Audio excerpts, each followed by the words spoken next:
5 billion people. That's how many are expected to watch this tournament. To put that in perspective, the entire population of Earth is about 8 billion.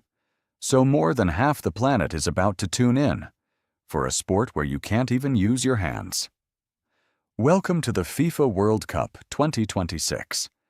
And if you're sitting there thinking, I don't get football, I don't get soccer, I don't get any of this. Good. You're exactly who this video is for.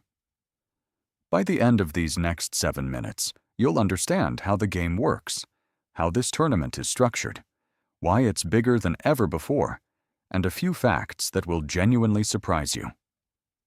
Let's get into it. First things first. What even is the World Cup? Every 4 years, national teams from countries all over the world compete for one trophy. Not clubs, not cities, countries. Brazil versus Argentina, England versus France. It's basically the Olympics, but for one sport, and arguably the biggest single event on the planet. Here's the twist for 2026, though. This year is different. Way different. For the first time ever, 3 countries are hosting together: the USA, Canada, and Mexico. One tournament, 16 stadiums, 3 nations. Imagine the Super Bowl happening in 3 different countries at the same time. That's the scale we're talking about. And the tournament just got bigger.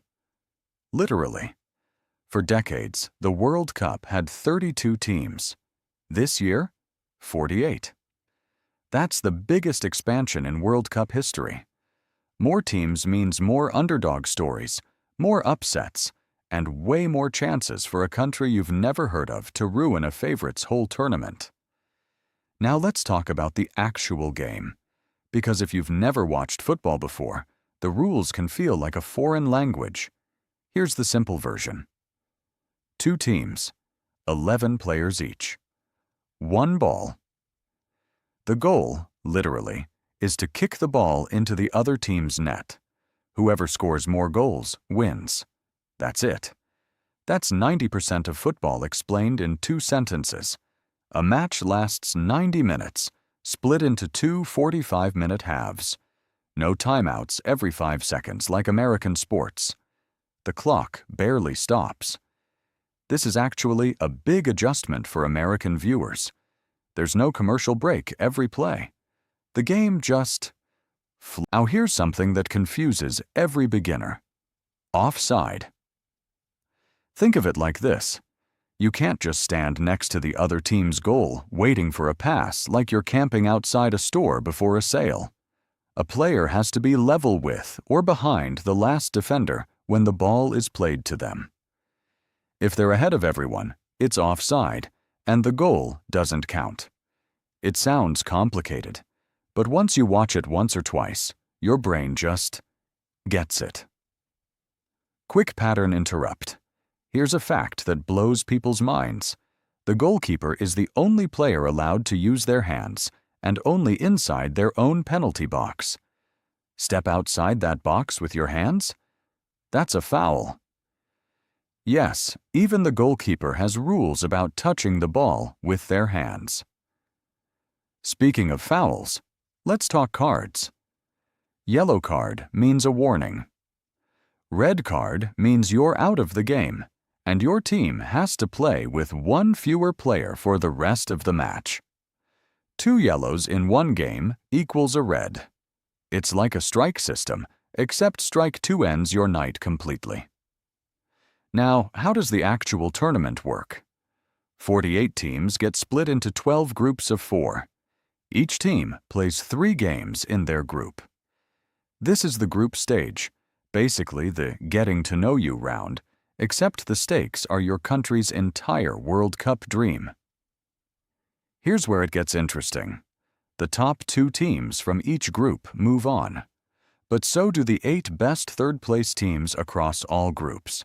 That means even if you don't win your group, you can sneak through if you performed well enough compared to other teams. It's like a wildcard spot. Survive, and you're still alive. After that, pure knockout. Lose once and you're going home. No second chances, no rematches. Round of 32, then round of 16, then quarterfinals, semifinals, and finally, the final. One match, one trophy, one country celebrating like they just won the lottery.